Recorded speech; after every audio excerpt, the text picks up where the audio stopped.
Muy buenas noches. Estamos en un evento organizado por la Cámara de Comercio de Lima, por el gremio de Consalud. Nos acompaña el presidente de Consalud, el señor Sandro Stapleton, y tenemos la satisfacción como sector de diagnóstica. Me presento, soy Juan Manuel Flores, soy presidente del sector de diagnóstica, y esta noche tenemos al doctor Luis Figueroa como invitado para poder compartir y entender un poco más acerca de las pruebas diagnósticas recomendadas para el SARS-CoV-2. Se habla en este momento mucho de estas pruebas, hay diferentes opiniones, y lo que estamos buscando a través de este evento es que un especialista, conocedor en la materia, nos pueda orientar en el sentido de la utilidad de cada una de estas pruebas y la aplicación de las mismas. Es reconocida la trayectoria del doctor Figueroa, pero voy a resaltar algunos de los hechos más saltantes de su carrera profesional. Es médico patólogo clínico del Hospital 3 Suárez de Angamos, con años de experiencia en los diferentes aspectos de la medicina de laboratorio. Es investigador y en este año publicó su primer libro sobre la diabetes. Tiene especial interés en las enfermedades crónicas no transmisibles, como la diabetes, las enfermedades cardiovasculares y la enfermedad renal crónica. Actualmente promueve el conocimiento científico y posiciona la medicina de laboratorio como el eje central del proceso de diagnóstico.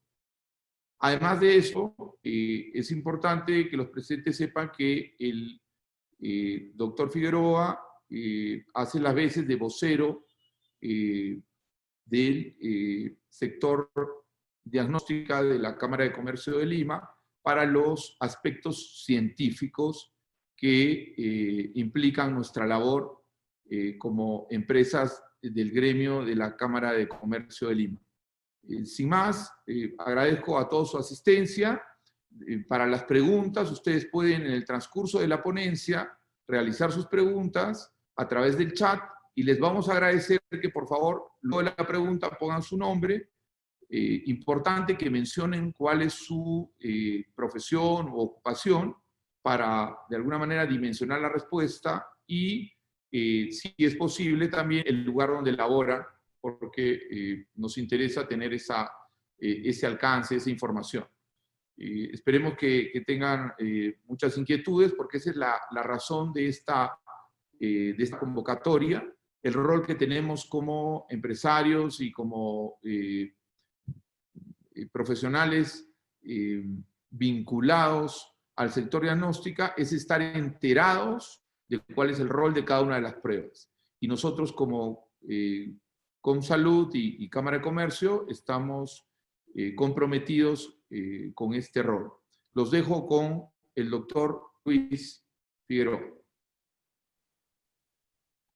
Muchas gracias, Juan, por permitirme. ¿Me escuchan bien? ¿No hay problema? Perfecto. Bueno, en realidad, para mí es un honor el día de hoy poder brindar esta conferencia a toda la comunidad que ha tenido la gentileza de unirse a este evento de manera voluntaria, con el único fin de hablar sobre un tema que es vigente hasta el día de hoy. Desde que comenzó la pandemia se ha comenzado a hablar de las pruebas diagnósticas, y hasta el día de hoy se continúa hablando de las pruebas diagnósticas de diferentes perspectivas. Académica, mediática, y ya en la gestión operacional en todos los hospitales, ya en la comunidad médica constantemente también hay incertidumbres en relación al uso de las pruebas. En fin, es un tema bastante amplio. En realidad hay mucho avance. Yo creo que esta enfermedad del siglo, como yo le denomino, permitido evidenciar muchos aspectos, y uno de ellos es la importancia y la contribución de la investigación, en específico en las prácticas. Y estamos viendo cómo van escalando lentamente tecnologías y cómo van también mejorando sus generaciones, digamos, desde el inicio de la pandemia. Entonces yo voy a tratar de hacer una revisión un poco resumida, por decirlo así, de las pruebas que actualmente se están usando y que se recomiendan en relación al SARS-CoV-2. Yo les agradecería que hagan anoten todas sus preguntas y al final de la conferencia pueden hacerlas a través del chat y bueno, voy a tratar de responder todas las inquietudes para todos ustedes. Para mí, en realidad, tener esta oportunidad y transmitir un conocimiento relacionado a estas pruebas a través de la vocería que me ha permitido la Cámara de Comercio es muy gratificante poder realizar esta primera conferencia y sé que vendrán muchas más en adelante con el único objetivo de consolidar y llevarles a ustedes la mejor evidencia científica, académica, profesional relacionadas a las pruebas de laboratorio, las pruebas diagnósticas asociadas a la medicina de laboratorio para ver el impacto y la contribución que tienen en el manejo de los pacientes. Muy bien, entonces voy a dar inicio a la conferencia. ¿Me confirman que estoy compartiendo, por favor?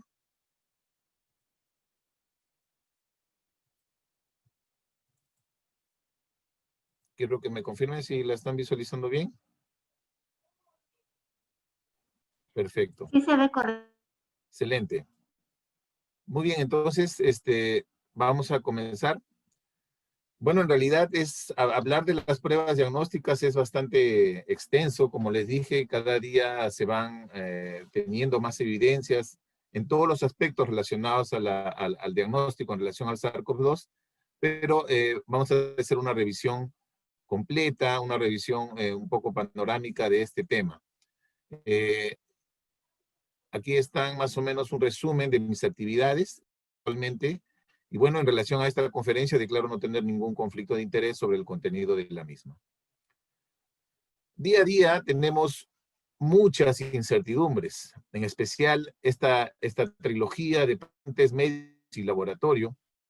Entonces, constantemente se están preguntando pues si tienen síntomas, si son asintomáticos, y cada vez con nuevas denominaciones que generan confusión, como pausisintomáticos o presintomáticos. Si tengo o no tengo el SARS-CoV-2 o el COVID, si voy a tener secuelas si ya tuve el virus, probablemente. Si sigo contagiando en relación al diagnóstico inicial, de repente si era asintomático y por un tema laboral me hicieron la prueba, ¿estaré contagiando? Me infectaré otra vez con los temas de reinfección y cómo van saliendo noticias en el mundo y publicaciones científicas en revistas de prestigio y de alto impacto sobre el tema de la reinfección, o si al final llegará la vacuna tan esperada de todas estas vacunas candidatas. Hay una opción para poder evitar que estén rayando en la pizarra, inclusive hay una opción también para detectar quién está haciéndolo. Les agradecería que no lo hagan porque vamos a detectarlo y lo vamos a sacar de la sala. Voy a dejar de compartir y otra vez voy a ingresar, así que quien haya rayado, ya sea voluntario o involuntariamente, les vamos a agradecer que no lo hagan, por favor. Vuelvo a compartir. Seguimos.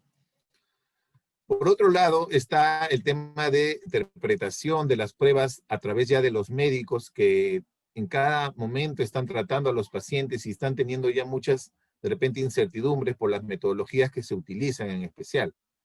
También cómo estas pruebas pueden engranar en el manejo de sus protocolos, en relación a los criterios del alta que deban de tener estos pacientes, con qué prueba voy a dar probablemente el alta, los criterios que vamos a tener para manejar a los contactos, esto en especial a los equipos de respuesta rápida que tienen actualmente el Ministerio de Salud u otra institución, ya sea pública o privada, o en el manejo día a día al momento de tener pacientes con COVID, infectados por el SARS-CoV-2. Igual el seguimiento, en fin. Pero por otro lado, nosotros como profesionales de la medicina de laboratorio también tenemos muchas incertidumbres, como una de ellas, y creo que es la más frecuente, es que si las pruebas que tenemos serán las adecuadas para dar un buen diagnóstico, tendrán un buen rendimiento analítico, será una buena prueba realmente. El proceso de verificación que tenemos que hacer a estas pruebas saldrá conforme, serán pruebas que han sido verificadas en laboratorios o de repente por un ente regulatorio a nivel nacional. Podré tener resultados falsos positivos, falsos negativos. ¿Permitirá esta prueba establecer correlatos inmunológicos? En fin, como ustedes pueden ver en esta primera diapositiva, hay muchas incertidumbres relacionadas a este tema y bueno, trataremos de resolver algunas de ellas. En tanta literatura me quedé pensando y reflexionando esta que leí hace poco y hablaba sobre el impacto de la comunicación que establecen en relación al manejo, por ejemplo, en esta epidemia. Y en la primera frase que queda en nuestra cabeza probablemente es quédate en casa, que fue desde el inicio. Sin embargo, esta frase o esta comunicación lamentablemente generó un síndrome que le han denominado el síndrome del daño colateral de la corona, que significa que los pacientes por miedo o por demora no asistieron simplemente a los hospitales por el temor de tener el SARS-CoV-2.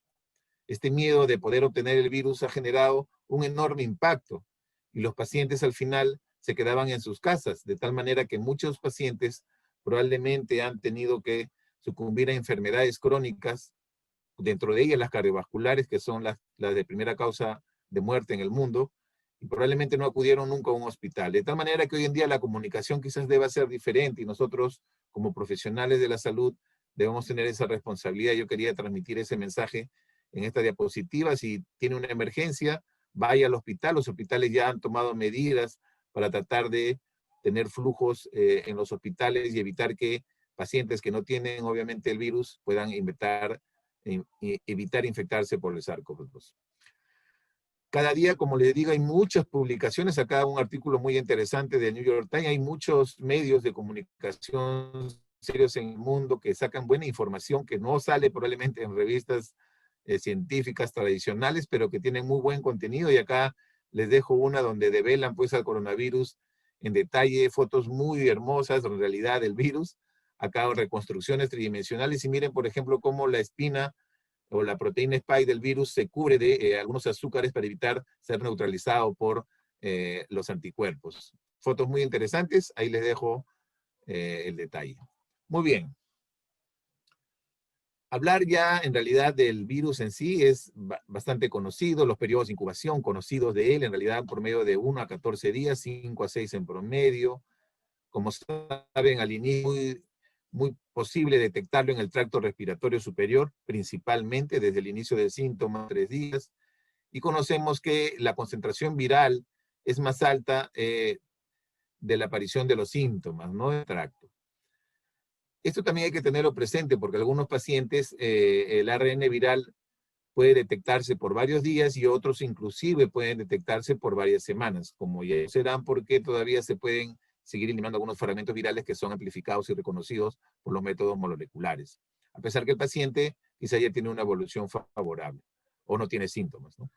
Hay algunos datos que nos pudieran hacer ver que hay una infección reducida, como el aumento del número de días transcurridos desde el inicio de resolución de síntomas, la disminución de carga viral a través de las secreciones respiratorias o el incremento de anticuerpos neutralizantes, ¿no? Que es todo un desafío para tratar de detectarlos. Entonces, la presencia prolongada del ARN viral no necesariamente significa, pues, infecciosidad prolongada, como hemos visto en la diapositiva. Igual, si hay algunas dificultades para obtener pruebas del tracto respiratorio superior, las guías recomiendan obtenerla del tracto respiratorio inferior, claro, con las medidas de bioseguridad correspondientes. De esa forma, tenemos que, ante la posibilidad de una infección por el coronavirus, se va a generar un diagnóstico y para esto básicamente tenemos dos herramientas actualmente, que son el ARN viral o la detección de proteínas, ¿no? Esto también, en definitiva, puede tener un impacto desde la perspectiva de vigilancia epidemiológica a través del contacto, el seguimiento de los contactos, ¿no? Y esto, pues, define, en definitiva, el diagnóstico. Sin embargo, ya cuando la infección avanza en muchos pacientes que hemos visto y pueden presentar ya una enfermedad, pueden presentar, pues, diferentes estadios o fases. Como sabemos, esta enfermedad tiene 3 fases. De eso va a depender su pronóstico y el monitoreo, ¿no? Y para esto ya necesitamos otros test u otras pruebas diagnósticas o otros dispositivos in vitro como biomarcadores para monitorizar en estas fases. Y al final, un paciente que ya ha pasado por toda esta etapa, probablemente al momento de querer ver o hacer una vigilancia epidemiológica, podemos usar pruebas con anticuerpos. En la fase inicial de vigilancia epidemiológica también podemos hacer uso de los anticuerpos. En definitiva, la mayoría de pacientes se van a recuperar, pero otros lamentablemente van a morir y va a depender básicamente de los factores de riesgo que tengan asociados, ¿no? En ese contexto, las pruebas diagnósticas que se utilizan en los laboratorios clínicos, como saben en nuestro país, están bajo la responsabilidad de las unidades prestadoras de servicios de salud de patología clínica. Se van a ver inmiscuidas pues los dos grandes, digamos, componentes de de la lucha diagnóstica contra la pandemia, y uno son los laboratorios de biología molecular, que en nuestro país, como hemos visto en la parte pública, han ido incrementando de 1 a más de 40 en la actualidad, y ya los laboratorios que ya contaban con métodos automatizados, en este caso definidas algunas metodologías para hallar de manera cuantitativa las pruebas serológicas, o la que se ha utilizado de manera más masiva a nivel de país, las pruebas cualitativas serológicas, o conocidas como pruebas rápidas, que son pruebas POC en el punto de atención del paciente. Todas ellas, todas estas pruebas deberían siempre, y es una recomendación, ser dadas por profesionales de la medicina y laboratorio capacitados y que tengan pleno conocimiento del uso de estas pruebas diagnósticas. Entonces, cuando abordamos ya la del diagnóstico, en realidad del virus, podemos tener, digamos, dos grandes grupos, ¿no? Unos son las pruebas virales, que van a determinar el virus o sus proteínas, y otras serán las pruebas serológicas, ¿no? Que van a encontrar básicamente los anticuerpos. Yo les recomiendo que lean esta última actualización justo sobre las pruebas relacionadas al SARS de la OMS. Esto ha sido publicado recién, hace un mes aproximadamente, y prioriza el tema de recolección de muestras, el tema de las pruebas moleculares, el tema de las pruebas antigénicas, las pruebas serológicas, y por último un tema relacionado a la garantía de la calidad. Es una guía bastante interesante, así que se las recomiendo. En definitiva, los pacientes con alta sospecha de infección por SARS-CoV-2, en especial sintomáticos, contactos de pacientes 2, van a tener pues que tener buenas muestras, ¿no? Hay que tomar una buena muestra, una toma de muestra adecuada, y que va a permitir pues un diagnóstico de laboratorio preciso. Recalco el tema o el hecho de que este diagnóstico debería estar realizado siempre por profesionales capacitados, ¿no? Al final, esto va a permitir un manejo clínico de los pacientes de la manera idónea, y tomar las medidas de control necesarias para el seguimiento de los pacientes. En definitiva, en los individuos infectados pueden dar positivo a pruebas, ya sean pruebas moleculares o pruebas de proteínas virales, en los tres grupos conocidos, ¿no? Los asintomáticos, si son contactos; los pacientes presintomáticos, que son aquellos que todavía no han presentado síntomas, ya están infectados, y que estas pruebas pueden determinar positividad; o aquellos que ya definitivamente son sintomáticos y se evidencia pues la presencia de estos anticuerpos. Un gráfico muy reconocido y que creo que la mayoría, para tratar de interpretar adecuadamente las pruebas diagnósticas, es este de la revista JAMA. La revista JAMA ya en el mes de mayo hizo esta publicación para evaluar el comportamiento de las pruebas diagnósticas, ¿no? Como ven aquí, la característica principal, las pruebas moleculares ya pueden ser positivas antes del inicio de síntomas, y comienzan a decaer lentamente, en especial entre la segunda y la tercera semana, ¿no? Y las pruebas serológicas, ser de manera sincrónica, uno puede ver que aparece la G y la M en el día 10 en promedio, entre la primera y la segunda semana, incrementándose ya los valores hacia la tercera, pues tanto la M, que comienza a caer de manera lenta, y la G baja un poco, obviamente, pero se mantiene por mayor tiempo. Yo creería que ese es el mejor cuadro que trata de graficar el comportamiento serológico y de las pruebas moleculares en el SARS-CoV-2. En relación a las pruebas moleculares, me he tratado de graficarlo de esta perspectiva, ¿no? En realidad es el gold estándar. Actualmente la Organización Mundial de Salud ya recomienda desde el inicio de la pandemia el uso de las pruebas moleculares, y hace poco ha incluido dentro de sus flujogramas la prueba antigénica, las proteínas del virus que detectan al virus, pero básicamente las pruebas NAT son las que desde un principio tuvieron todo un desafío de escalada para tratar de diagnosticar el SARS-CoV-2, con todas las complejidades que se han conocido hasta el día de hoy. Y hoy día pues tenemos ya una variedad, por decirlo así, una gama de pruebas diagnósticas tradicionales por PCR, RT o RT-PCR, y las que ya se están usando inclusive denominadas pruebas rápidas moleculares, ¿no? Y miren cómo desde que se inició la pandemia hasta el día de hoy, en menos de un año, tenemos ya el desarrollo de dispositivos in vitro de esas características. Entonces, este es el gold estándar actualmente. Hay una publicación reciente también donde habla ya la arquitectura molecular del virus, es espectacular, se la recomiendo para que la vean, Pero básicamente para destacar que del virus, las proteínas estructurales en líneas generales son las que se están utilizando para el desarrollo de estas metodologías, ¿no? Estas, por ejemplo, la envoltura, nucleocápside o la proteína spike que están aquí, les he puesto la misma sigla para que las puedan relacionar, o el ARN o el RBP componente ya interno propio del virus. Entonces, la importancia de las pruebas moleculares para el diagnóstico, desde un principio fue recomendado para identificar en definitiva los casos, para tratar de ver rápidamente el contacto de estos pacientes que eran identificados, hacer el rastreo, obviamente, someter a aislamiento y tomar algunas estrategias o qué medidas se iban a hacer para tratar de controlar la infección. Y eso ya venía de hace mucho tiempo. Sin embargo, como es una proteína, es una metodología compleja, amerita pues una infraestructura adecuada y profesionales capacitados para este fin. Es por eso que existen muchas variables que puedan generar los problemas preanalíticos y también analíticos inclusive, pero lo más destacados yo creo que son el transporte de la muestra, que es un tema crítico para definirlo, y la recolección de la muestra. Después, obviamente, de acuerdo a la metodología, podrían generarse alguna serie de variedades en relación a este contexto. Y en esta publicación, también ya desde hace un tiempo, destacan pues como un tema crítico el tema del periodo de ventana, ¿no? ¿En qué momento nosotros estamos pidiendo estas muestras? ¿En qué momento nosotros del cuadro clínico del paciente estamos solicitando?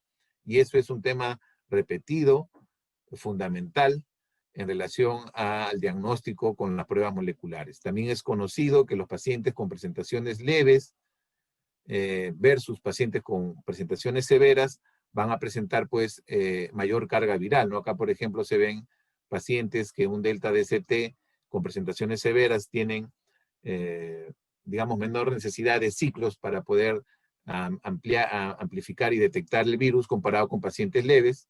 Igual, en el transcurso del tiempo que tienen la enfermedad, se puede ver una persistencia en los casos severos de carga viral aún en los pacientes, ¿no? Entonces, esto es importante. Inclusive hay estudios que relacionan carga viral y mortalidad como criterios iniciales para el momento de ver la posibilidad de muerte de los pacientes.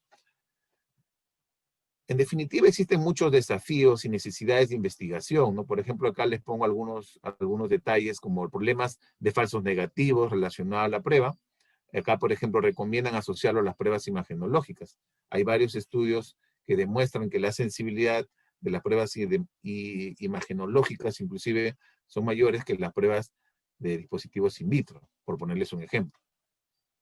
El hecho de evaluar algunos temas relacionados a la identificación del virus y sus mutaciones, ¿no? Es un tema complejo que permite de una u otra manera hacer que la industria diagnóstica actualice los cebadores o los primers que utilice para poder tener mayor positividad, digamos, o diagnóstico, ¿no? Evitando así falsos negativos.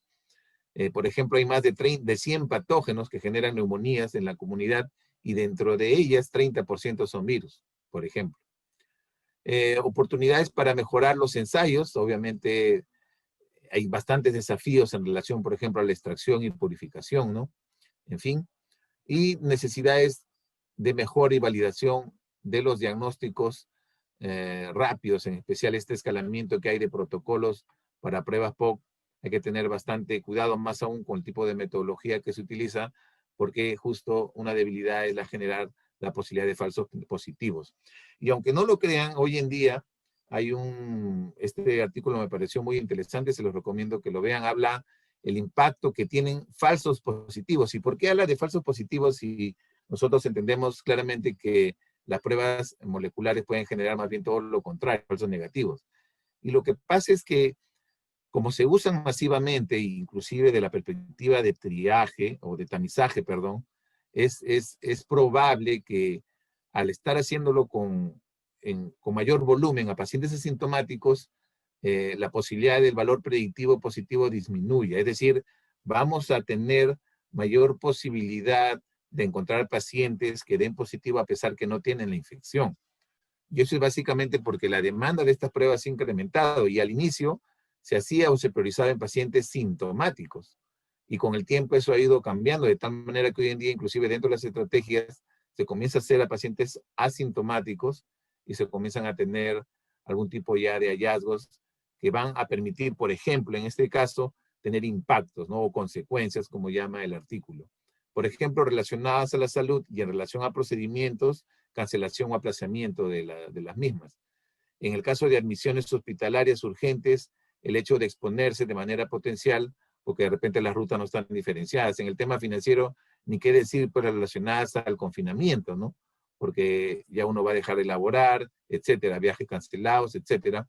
Y ya, en definitiva, de los temas psicológicos, que como ven, la enfermedad mental también es una de las prioridades y debería estar dentro de los objetivos o políticas nacionales.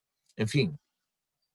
Y por último, les he traído lo que actualmente la Federación Internacional de Química Clínica, el IFCC, ha actualizado. Hay 2 guías, digamos, nuevas que han publicado reciente, y ellos ponen directrices provisionales, porque como sabemos esto sigue cambiando, y probablemente ahorita todo lo que está aquí no está escrito en piedra, así es que van a venir nuevas actualizaciones, y las nuevas directrices quizás digan otras cosas. Mientras tanto, esta directriz publicada hace poco sobre las indicaciones clínicas y relacionadas a las muestras moleculares o a las pruebas moleculares dice claramente que para diagnosticar la infección en la fase aguda de la enfermedad antes de los 14 días. Es decir, un paciente sintomático debería hacerle una prueba molecular como máximo hasta los 14 días. Me puede permitir ver, en este caso, a los pacientes asintomáticos, presintomáticos o leves sintomáticos con exposición conocida, es decir, los contactos, en especial aquellos que han tenido un contacto cercano. O en otros contextos, por ejemplo, para una cirugía, parto, viajes, en fin, ¿no? O como se está usando, por ejemplo, ahora para el tema de los viajes, ¿no? Se ve la necesidad de usar este tipo de pruebas. ¿Y en qué poblaciones se deberían usar las pruebas moleculares? Básicamente en aquellos que tienen síntomas, ¿no? Enfermedad respiratoria, en todas las personas que hayan estado en contacto con un caso confirmado o probable en los últimos 14 días, o grupos y entornos de mayor riesgo. Como saben, en nuestro país, el principal factor de riesgo ha sido la obesidad, con un riesgo relativo de 8. Es bastante alto. Igual los otros casos que están incluidos en la norma, mayores de 65 años, un índice de masa corporal mayor de 40, obesos, exagerado, pero bueno, es lo que dice la norma, hipertensión no controlada, enfermedad cerebrovascular, etcétera, etcétera. En relación al ensayo, hablan de la importancia de la metodología de ensayo, en especial cuando se trata de ver este incremento de desarrollo de estas metodologías para pruebas POC, donde destacan pues que quizás todavía no han sido bien demostradas, ¿no? Porque obviamente están en proceso de validación, algunas ya van a entrar en un proceso de evaluación, y como parte de la gestión de riesgo de estas metodologías o estos dispositivos en su proceso de producción y ya de consumo, se tendrá que ver el debido uso de las mismas, ¿no? En relación a los genes, hablan de que no hay una ventaja definitiva en el tipo de selección de gen en esta directriz, pero sí recomienda el uso, por ejemplo, de metodologías que incluyan 2 targets, ¿no? 2 objetivos diana para el tema de las pruebas. Igual en el tipo de rendimiento de la prueba, recomienda el tracto respiratorio superior. Actualmente hay muchas pruebas que se están comenzando a desarrollar con la muestra de saliva, sin embargo, hay que ver bien este tipo de metodologías. Y por último, pues no se recomiendan aquellas que se están usando con recolección automática, es decir, en el domicilio. Entonces hay que tener bastante precaución en el escalamiento de estas metodologías para tenerlos presentes. Y en relación a la interpretación y limitaciones, en definitiva, positivo significa que se ha detectado un ARN presuntamente infectado. Sin embargo, hay que entender bien que la presencia de un ARN no significa replicación viral activa. Para eso tendríamos que hacer un cultivo viral, cosa que no se hace. Entonces hay que saber interpretar adecuadamente esto del contexto clínico epidemiológico de cada paciente.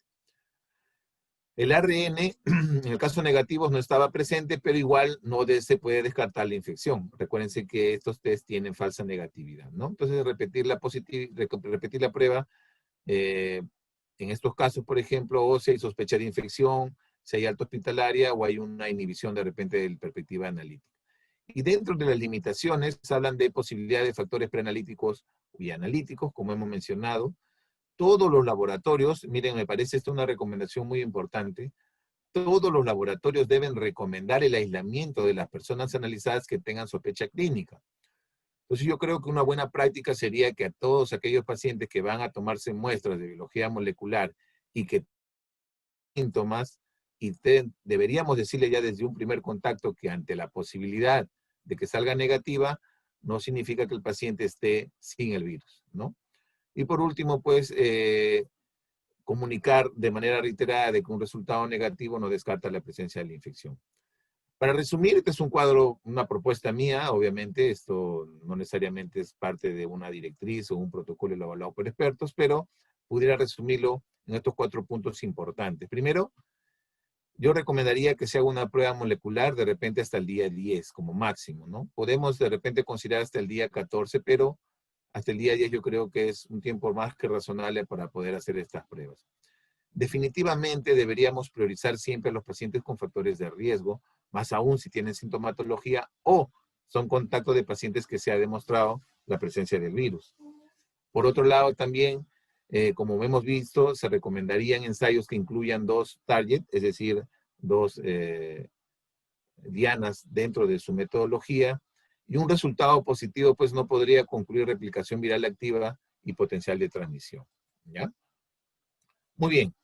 Ahora vamos a pasar a la siguiente prueba que permite definir un diagnóstico porque detectaría la presencia del virus, y son las pruebas antigénicas que actualmente se están comenzando a utilizar más a nivel global, ¿no? Y también en nuestro país. En este caso, las pruebas de diagnóstico de detección de antígenos están diseñadas para detectar pues directamente las proteínas. Como hemos visto, el virus tiene muchas proteínas estructurales y no estructurales, pero en específico, estas pruebas generalmente van enfocadas a una proteína estructural. Puede ser que utilicen otra, pero generalmente se dirigen a la envoltura. Perdón, sí, a la nucleocápside.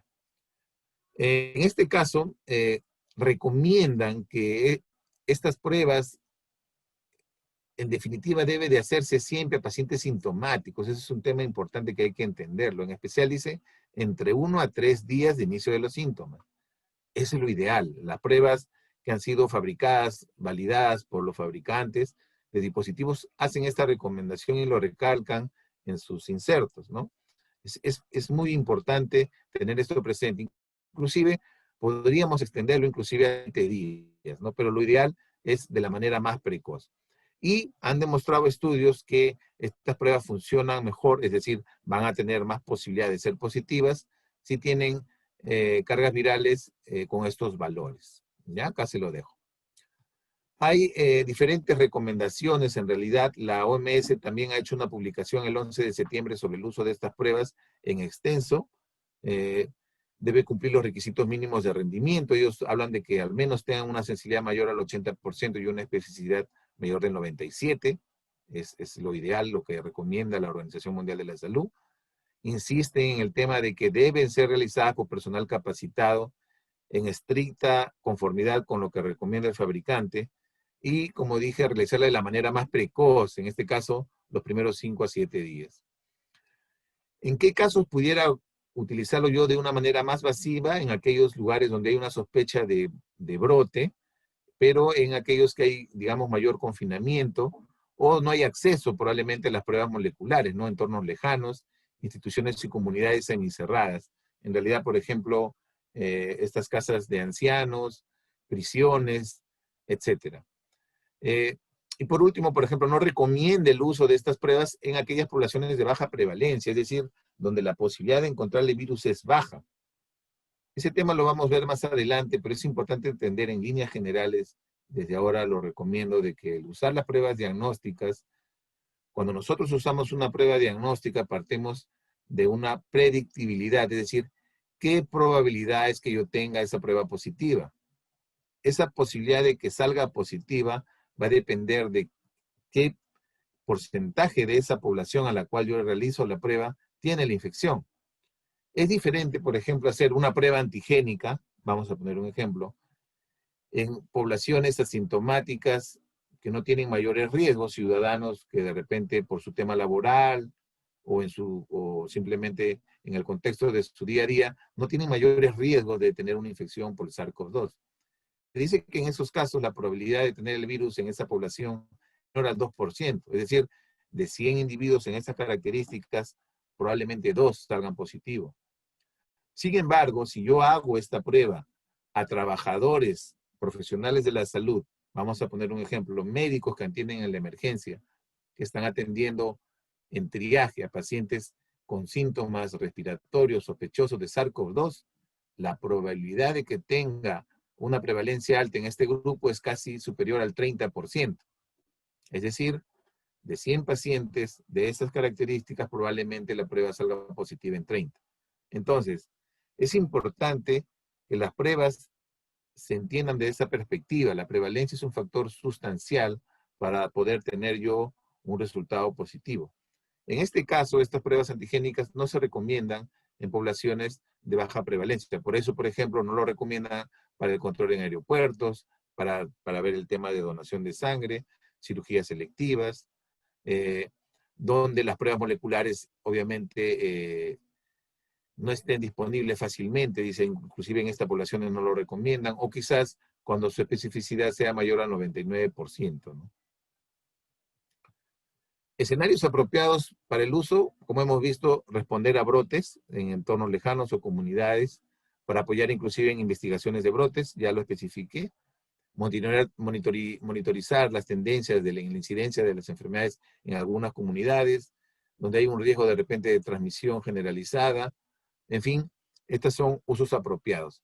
Y aquí, como hemos visto, hay una gama de indicaciones en los cuales no recomendarían usar estas pruebas antigénicas. Ojo que estos son recomendaciones de la Organización Mundial de Salud, ¿no?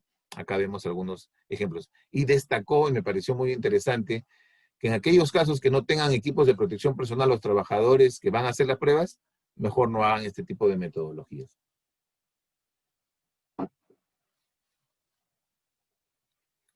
Al final, yo recomendaría que lo hagan siempre en pacientes sintomáticos con menos de 7 días. En el caso de que queremos responder a algunos brotes en grupos de riesgo, en especial donde no hay acceso a pruebas moleculares, ¿no? Se necesita definitivamente el uso de equipos de protección personal. Este es un tema muy importante y también está relacionado a las pruebas moleculares, y no usarlo pues para tamizajes poblacionales.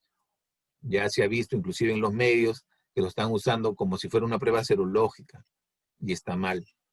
De ahí comienzan a aparecer que los resultados negativos de las pruebas serológicas no son los esperados, y es porque simplemente no hacemos un uso adecuado para el fin previsto de estas metodologías. Yo les recomiendo también que lean esta estrategia de detección precoz, vigilancia y control del Ministerio de Salud español. Ellos han establecido interesante. Y miren, por ejemplo, en zonas con síntomas, desde un principio lo divide en 3 bloques: pacientes sin criterios de hospital, pacientes que se van a atender en los hospitales o establecimientos, otros sanitarios. Y en todos ellos, si ustedes ven, por ejemplo, consideran desde un principio, por ejemplo, para arterias sin criterio de hospitalización, va a depender mucho de los días. Es decir, un paciente asintomático, que sea contacto, que tiene y que va a un hospital para verse, probablemente por un tema similar, dependerá de su cuadro clínico. Y miren, si tienen menos de 5 días, recomiendan una antigénica, y si tienen más de 5 días, recomiendan una prueba molecular. Los hospitales indistintamente pueden recomendar un exudado nasofaríngeo, o sea, un PCR, o una prueba antigénica. Y para estos entornos especiales, donde hay centros sociosanitarios, trabajadores y residentes, ya recomiendan de frente una prueba antigénica, obviamente por el acceso. Entonces, ya las pruebas antigénicas y moleculares comienzan a cambiar los flujos de trabajo. Esta es también una nueva publicación, el 25 de septiembre, en pacientes asintomáticos, ¿no? Que han tenido inclusive un contacto estrecho. Y miren esta parte acá, dice, no realizar de nuevo, si tiene inmunoglobulina G positiva, en los 3 meses previos. Igual lo divide entre los 3 campos. Por ejemplo, en el ámbito comunitario, de frente, prueba antigénica, ¿no? Pero son pacientes con contacto, es decir, Si uno va a una casa de un paciente que ha tenido un diagnóstico por molecular de repente y queremos rastrear los contactos, pudiéramos usar en el ámbito comunitario pruebas antigénicas. Y acá otros ejemplos. Muy bien, ahora vamos a pasar a la detección de anticuerpos. Quizás son los que más se han hablado. Esto no ha pasado en otros países que desde el inicio no usaron de repente serológicas como parte de su estrategia de definir la intervención a nivel poblacional. En Latinoamérica han sido 2 o 3 países que sí consideraron las pruebas serológicas y quizás por eso son las pruebas que más se están hablando. Entonces, ya la evidencia de que entre 7 a 14 días después del inicio de síntomas, el paciente comienza a generar una seroconversión, los linfocitos ya comienzan a producir los anticuerpos, ¿no? Hay estudios que tratan de demostrar esto, en especial a mí este estudio me gusta mucho, donde ya demuestra que entre el 14 y 16, por ejemplo, tenemos una positividad importante de la inmunoglobulina, por ejemplo, está por encima del 100%, que por encima del 90%. Estamos hablando en el día 14 a 15 para este estudio, obviamente. Pero después, con unos días, 20, 23, ya ha superado el 90% de positividad. En este estudio, en que la inmunoglobulina G es positiva entre los 17 y 19 días para los que participaron del estudio, el 100%. Pero a los 22 días todavía había 94% de pacientes con M positiva. Y en esta publicación es donde comienzan a aparecer estos detalles de la seroconversión y cómo comienzan a haber algunos casos donde primero aparece la M y después aparece la G, generando una controversia tecnológica de la manera tradicional, digamos, que nosotros teníamos, porque al comenzar a obtener, por ejemplo, presentación extraña de G primero y M después, genera ya una confusión, inclusive para este estudio, para los pocos pacientes en realidad que utilizó, aquí se ve cerca de 26 pacientes, el 38% de ellos tuvieron primero G y después M. Sin embargo, hay unos pacientes que el 27% tendrían una presentación clásica de M a G. Y sincrónica, que es lo que está en la mayoría de gráficos, digamos, por decirle así, que han sido mejor estructurados, ¿no? De una manera sincrónica. Pero indistinto de ello, vemos que hay otras presentaciones. Ojo que este estudio fue realizado con una metodología que le llaman de alto rendimiento, que es de ELISA, ¿ya? También es importante entender que los pacientes que tienen síntomas van a siempre tener mayor concentración de anticuerpos. Ese es otro tema, ¿no? Mayor concentración de anticuerpos inmunoglobulina G o inmunoglobulina M, ya sea en la fase aguda o ya sea en la fase convaleciente. Entonces, eso es un tema importante también que hay que tener presente.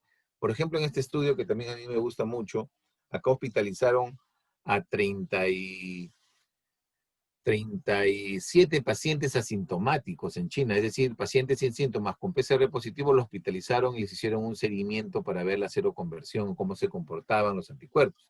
Y miren, al inicio, en la fase aguda, como vemos, el 80% de ellos, casi 81 y 83, de pacientes, tanto asintomáticos, sin síntomas o sintomáticos, tenían anticuerpos. ¿Eso qué significa? Que pacientes, independientemente de tener síntomas o no, vamos a tener siempre que no van a tener serología positiva o detectable.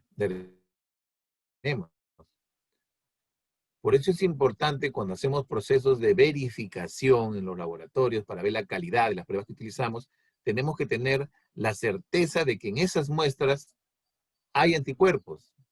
El simple hecho de que sean PCR positivas no me garantizan ello, independientemente del periodo. Puede ser pacientes que tienen 30 días y que tienen PCR positivo, yo pudiera inferir que tienen anticuerpos, pero eso no es correcto porque tengo que demostrarlo. Y para eso tendría que hacerle serología en equipos de alto rendimiento, ya sea por ELISA, ECLIA o CLIA, y tener paneles con serología positiva, ¿no? Si son comerciales, mucho mejor para tener esa certeza. Y con eso recién yo podría comenzar a enfrentar mis muestras. De lo contrario, podría tener una verificación incorrecta. Pero en relación a este estudio, vemos cómo después de un tiempo, ya en la fase convaleciente, el grupo que tenía síntomas tiene mayor porcentaje de positividad de inmunoglobulina G. Sin embargo, el grupo asintomático tenía ya menos porcentaje de pacientes con inmunoglobulina G. Es decir, conforme pasan los meses, la inmunoglobulina va a ir disminuyendo. Y eso va a depender básicamente del grado de o la gravedad del caso o los síntomas que tuvo en los pacientes. Y esto ya es para ver el uso de las pruebas cualitativas serológicas. Esto ya fue publicado hace bastante tiempo por España. Ellos recomendaron que igual las pruebas serológicas pudiéramos usarlo en aquellos pacientes que tienen ya un tiempo determinado de días y de repente no hay acceso a las pruebas moleculares. De manera clásica, en aquellos que han tenido PCR negativos y que se insiste en tener PCR negativos, hacemos la serología con una prueba diagnóstica por una infección aguda y demostramos que tiene una serología positiva, de repente M o de repente MG. Para el personal sanitario, y esto fue muy importante al inicio, se priorizaron quizás las pruebas en el personal sanitario para ver, pues, obviamente, qué personal podríamos de repente poner en aquellas áreas con mayor riesgo que ya tenían el virus y que no habían tenido una presentación grave o moderada. Para comprender un poco de la epidemiología, para estudios de seroprevalencia, y o también lo recomendaban en un inicio para estudios. Sin embargo, esto, si hemos visto según el último de directriz, no está todavía muy claro y lo vamos a ver en adelante. Y cuando aplicamos estas pruebas serológicas cualitativas o pruebas rápidas más conocidas, nos enfrentamos pues a este escenario, ¿no? Pacientes que realmente tienen anticuerpos porque han estado infectados, o pacientes que no han tenido anticuerpos, que no tienen anticuerpos porque no han estado infectados previamente. Entonces, en ambos casos se pueden dar escenarios diferentes. Uno es que este paciente que no tuvo, pues definitivamente me dé un test negativo, porque es lo que yo esperaría. Si él no tiene anticuerpos porque no se infectó, el test debería salir negativo. Sin embargo, vamos a ver que estas metodologías en pacientes que no han tenido la infección, lamentablemente me van a dar falsa positividad. De la misma forma, pacientes que han estado ya con el virus y que tienen anticuerpos, lo ideal es que me salga pues positivo. Y esto sería un verdadero positivo. Pero también tenemos casos que puede ser que la metodología no lo detecte. Por eso es importante el tema de la verificación de estos test. Los usuarios directos, los profesionales de la medicina en laboratorio deben de preocuparse por verificar las metodologías que están usando en los pacientes. Esa es una recomendación que debe de ser objetiva, debe ser clara, deben aplicarlo en sus laboratorios. Se asume que las entidades superiores, ya sea el sistema de salud que genera las compras, o ya sea el Estado, debe garantizar también la calidad o la idoneidad de las pruebas. Se asume. Independientemente de ello, cuando nosotros procesamos en laboratorio y antes de poner en uso clínico un test, debemos verificarlo previamente. Y cuando hagamos este ensayo, vamos a encontrarnos de repente con algunas sorpresas. Este estudio es muy interesante. Y acá, por ejemplo, vieron 9 metodologías por pruebas rápidas cualitativas para el SARS-CoV-2 y corrieron muestras de la época prepandémica, es decir, pacientes que nunca tuvieron el virus porque no existía el coronavirus, no existía el SARS-CoV-2. Y miren, por ejemplo, este método efectivamente no me marcó nada. Este me marcó un paciente, este marcó 2 pacientes, este 1, este 2, este 1. Este test, por ejemplo, me marcó en 3 pacientes y este test me marcó en 4 pacientes. Entonces, ¿por qué esa falsa positividad? Y el comportamiento se ve después en la fase aguda de la infección o convaleciente, va teniendo un comportamiento diferente en relación al número de días o enfermedad. En otras palabras, vamos a tener pacientes falsamente positivos o falsamente negativos en estas metodologías, y es algo que tenemos que entender.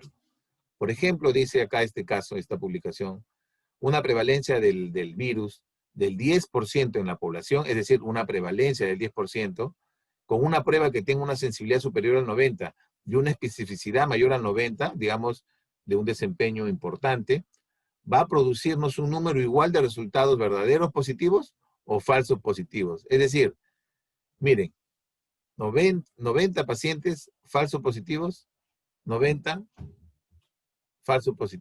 verdaderos positivos. Entonces, ¿qué significa? Que al momento nosotros de usar estas metodologías tenemos que tener bastante precaución de interpretación. Inclusive yo considero que siempre debe estar escrito en estos informes a qué tipo de paciente estamos haciendo, sintomático, asintomático. si viene o no de un grupo que tenga una alta prevalencia o no. Inclusive, el tipo de antígeno que utilizan estas metodologías debería estar declarado en los resultados. Y así de repente uno va comenzando a entender un poco más esto.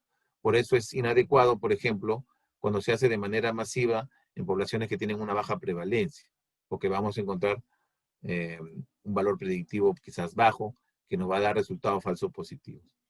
Entonces, como hemos visto, los anticuerpos van a estar en mayor concentración en aquellos casos moderados o graves y en menos concentración en aquellos asintomáticos o casos leves. También hay que tener presente que no todos los pacientes producen anticuerpos. Ese es otro tema que tienen que entender.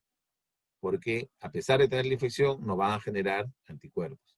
Acuérdense que los anticuerpos son proteínas que se sintetizan y pueden haber algunas enfermedades que no generan una producción importante de anticuerpos que, ojo, no va a ser detectada por la metodología que utilizamos. Igual la IFCC ha actualizado otra directriz en relación a la serología, ya un poquito más extensa en relación al tema de anticuerpos, y habla pues de algunas indicaciones respaldadas, en este caso de la perspectiva diagnóstica.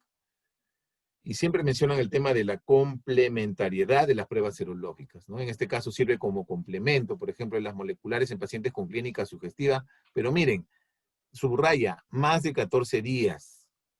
En otras palabras, si tenemos un paciente que tenemos que ver su serología y queremos verla, por favor, que pasen al menos 14 días, que sea mayor a 14 días, desde el día 0, ya sea de síntomas o contacto. Inclusive de contacto recomiendan 2 días previos, inclusive considerar el recuento de días, pero en líneas generales ese es el promedio. Sirve como complemento también de pruebas moleculares positivas de forma persistente, es decir, pacientes que siguen dando positividad al ARN como hemos visto, porque siguen eliminando fragmentos que son amplificados, inclusive se han visto en casos meses, 1 mes, 2 meses, siguen dando positividad. Entonces la serología, al ver que es inmunoglobulina G, cerrado el dilema, ¿no? Y ayuda al diagnóstico, por ejemplo, ellos recomiendan hacer esto para el diagnóstico en síndrome inflamatorio multisistémico en niños, hacen ese detalle. Sin embargo, ponen ya en debate algunas indicaciones que pudieran ser valiosas en el futuro, pero que en estos momentos, en base a la evidencia, no se recomiendan. Por ejemplo, evaluar cuantitativamente el grado de respuesta de los anticuerpos, es decir, que se esté utilizando estas metodologías para verlo de manera cuantitativa. Ayudar en la identificación, por ejemplo, de donantes con plasma convaleciente. La guía no lo recomendaría. Ayudar a identificar la inmunidad y evaluar la respuesta de anticuerpos para futuras vacunas. Tampoco lo recomienda la guía. O ayudar a controlar la progresión de la inmunidad colectiva. Temas interesantes. También en las indicaciones salen de que hay unas indicaciones no respaldadas todavía sólidas y es el uso, en definitiva, para el diagnóstico en pacientes con menos de 14 días, como les mencioné. La población objetivo, igual recomiendan hacerlo, en el caso de la serología, pacientes que presentan posibles síntomas, pero que dieron negativo a las pruebas moleculares, es decir, deberían pasar por el filtro de las pruebas moleculares. También hacen hincapié de la verificación de estos ensayos, y me gustó mucho porque hablaban del rendimiento analítico y el rendimiento clínico. Quizás nosotros como profesionales nos dedicamos un poco acá al rendimiento analítico y vemos la verificación, pero también hay que tener presente el rendimiento clínico, cómo se está comportando en el campo y cuál es la percepción de los usuarios, ¿no? Entonces deben establecer especificaciones de desempeño, lo que nosotros llamamos requisitos de la calidad, junto con los médicos, o los que formulan las políticas, ¿no?, para el uso previsto de estos tests. Igual debe verificarse si la prueba es adecuada desarrollándolo, y hay una metodología que se recomienda para diseñarlo, digamos, y reportar estudios de desempeño. Es una metodología tradicional que se utiliza para las pruebas diagnósticas, que es la metodología STAR. Hay que ver claramente cómo se debe evaluar el tema de sensibilidad, especificidad, valores predictivos o acuerdos, como también se llama, ver el tema de coeficientes de probabilidad, etcétera, etcétera. Y desde el rendimiento analítico yo me quedaría con el tema de la verificación, es decir, los laboratorios tienen que verificarlo, ¿no? Deben verificar los rendimientos analíticos, esa es la parte central. Yo creo que esto es esencial en los laboratorios clínicos. Deben de verificar sus métodos, todos. Y los laboratorios deben participar en programas de control de calidad externo, que es lo que ayudaría un poco en este tema, programas de control de calidad de estas pruebas que ya existen actualmente. Después, bueno, la interpretación, que más o menos está en relación a lo que hemos conversado, pero hay que tener presente, también hay algunas metodologías que liberan valores indeterminados que hay que tenerlo presente en el futuro. Muy bien, al final yo también haría algunas recomendaciones, como por ejemplo, que a partir de los 15 días de iniciar los síntomas o contacto, recién deberíamos hacer estos tests. Entonces, si antes es negativo, no deberíamos echarle la culpa a las pruebas. En definitiva, es porque su uso previsto debe ser usado y sabemos que la sensibilidad es mayor después de los 15 días. Entonces, ya hay estudios que han demostrado ello. Debería ser de esa perspectiva. No debemos usar estos métodos para seguimiento clínico y un gran error que se comete con frecuencia. Hoy en día me dicen, doctor, tenía esto, ahora tiene esto, pero ¿por qué estás usando para seguimiento? Lamentablemente los resultados no son interpretables, generan confusión. No deberíamos usarlo, ¿no?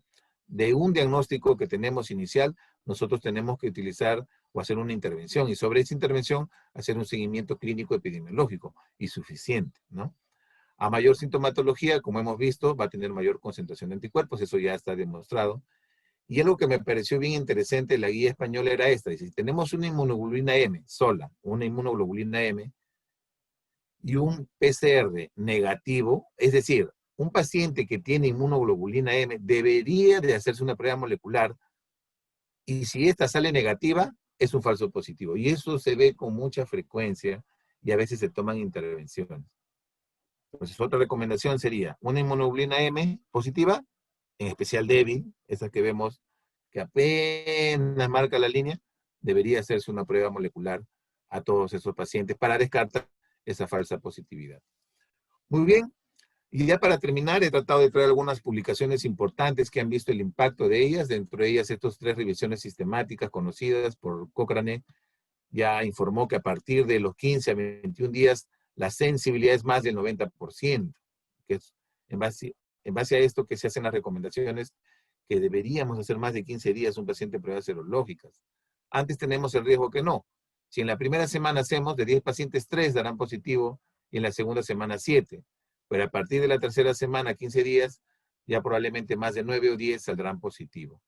Igual otro gran estudio, una revisión sistemática y metaanálisis demostró que la metodología CLIA, comparado con ELISA o con las pruebas rápidas que conocemos, tenían un mejor desempeño analítico en relación a verdaderos positivos. Otra revisión muy interesante es esta que habla un poco del correlato de protección. Y básicamente de la perspectiva individual, también llegan a la conclusión que altas concentraciones de anticuerpos, probablemente por la severidad de la enfermedad, te va a permitir tener mayores concentraciones de anticuerpos ante una probable segunda infección. Y eso quizás es lo que estamos comenzando a ver, ¿no?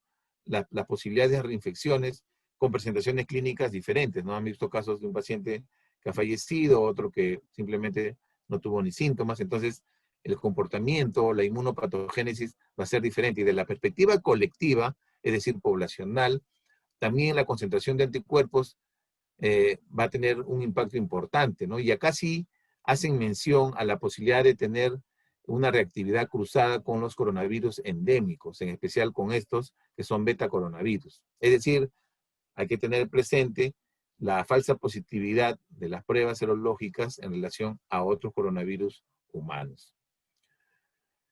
Y como hemos visto ya, para tratar de resumir, existen muchas variables que van a generar limitaciones en la interpretación de estos resultados, ¿no? Como ven, son varios, pero yo me quedaría con 2 en esencia. Uno es la ventana diagnóstica, es decir, en qué momento pedimos las pruebas, y el otro es la prevalencia, es decir, cuán probable es tener un resultado positivo en esa población a la cual yo le estoy realizando la metodología. Yo creo que estos son los 2 mensajes claves en relación a la interpretación de pruebas. Sin embargo, hay otros temas que están relacionados a las limitaciones de estas pruebas serológicas. Y bueno, me permití hacer un cuadro. Estaba tratando de dar un mensaje con este cuadro y traté de elaborarlo. Vamos a tratar de desarrollarlo. En los últimos años, y en realidad en la cadena del té, cuando comenzamos a evaluar los test de laboratorio en general, nos enfocamos mucho desde la perspectiva de validez analítica, y eso lo ve mucho el profesional del laboratorio. Y ahí nos enfocamos, ¿no? Y tenemos que entender que esta prueba diagnóstica, cuando evaluamos la sensibilidad, especificidad o valores predictivos, va a depender mucho de esto, de la verificación, del desempeño analítico. Y esto, como ven, está muy relacionado a la prevalencia de la enfermedad. es muy probable que yo tenga positivas en grupos de riesgo que están constantemente expuestos, o que tenga pruebas negativas, en definitiva, en población con menor prevalencia, pero eso también me va a dar una falsa positividad. El valor predictivo positivo lamentablemente me va a bajar. Otro tema importantísimo es el tema de sintomatología. Como ven, el que el paciente tenga síntomas o no tenga síntomas es crucial para poder interpretar adecuadamente esta prueba. Y acá viene el paciente, pues, si tienen los síntomas clásicos o, por ejemplo, los asintomáticos que puedan estar y que han tenido un contacto cercano con pacientes con infección. Y en definitiva, tenemos pues pacientes que vienen que por curiosidad quiero hacerme o por el tema laboral, ¿no? Entonces también hay que tenerlo presente. El otro tema importante es el periodo de ventana, es decir, en qué día está de la enfermedad o en qué día ya tuvo ese contacto. Entonces es importante definir los días, ¿no? Vamos a tener menos posibilidades con algunas pruebas en menos de 7 días. Vamos a tener muchas probabilidades de positividad en pacientes con menos días. Entonces, los días, una vez más, van a ser cruciales para tratar de definir la prueba. Y por último, definiremos, pues, en base a estos criterios, qué prueba deberíamos usar para el diagnóstico, en esencial, molecular y antigénica. Y como hemos visto de manera excepcional y de forma complementaria, las serológicas. En este proceso de validez analítica, los profesionales del laboratorio clínico son cruciales para tratar de definir esta intervención. En el siguiente campo, cuando ya evaluamos la prueba ya de la perspectiva clínica, es decir, cuando se comienza a usar para tratar de ver si va de la mano con los síntomas o no, entra un proceso que se conoce como validez clínica. Esto básicamente está a cargo de los médicos tratantes o los profesionales de salud que están evaluando estas pruebas. Al final, el impacto de esta validez analítica o clínica va a terminar en la utilidad clínica del test. Y básicamente debería ser supervisado por análisis económicos de la salud con los sistemas de salud. Es decir, ver la carga de enfermedad, el impacto del uso de tratamientos, etcétera, etcétera, etcétera. Costo-beneficio, años de vida saludables, en fin. Entonces, más o menos este cuadro trata de resumir, digamos, de una manera didáctica, la contribución que tienen las pruebas diagnósticas en líneas generales en base, en este caso, al SARS-CoV-2. Y bueno, para terminar, y esta es la última diapositiva, quería hablar sobre este tema.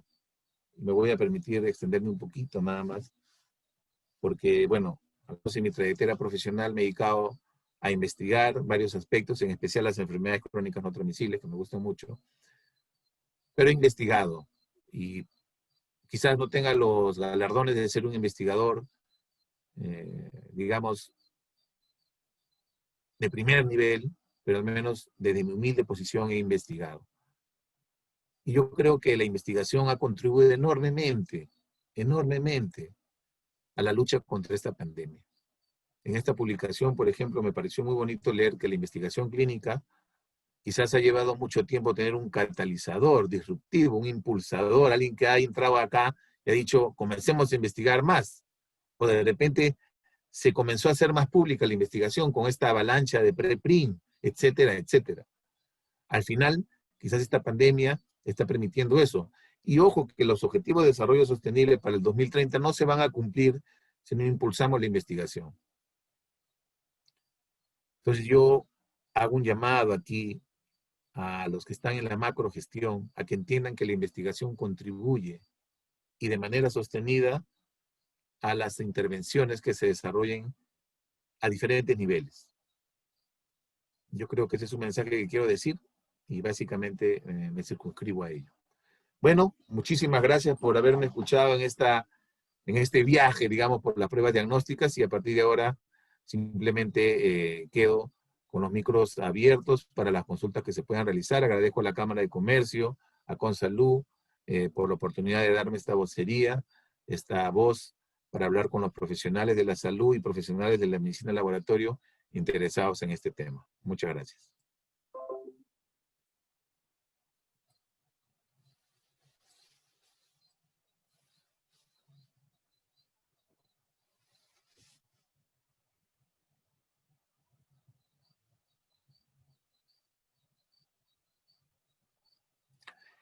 A ver, voy respondiendo a las preguntas que van ingresando al chat, mientras me pasan algunas.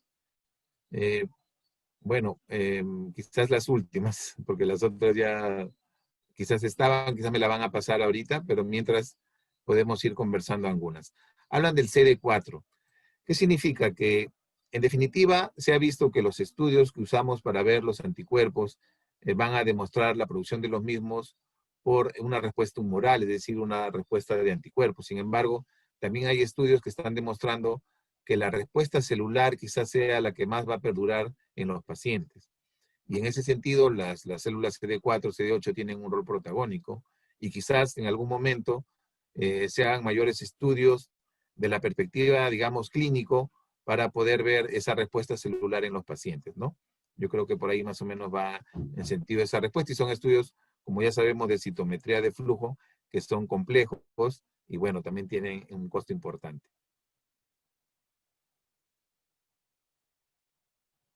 No sé si alguien del comité va a moderar las preguntas o simplemente sigo contestándolas.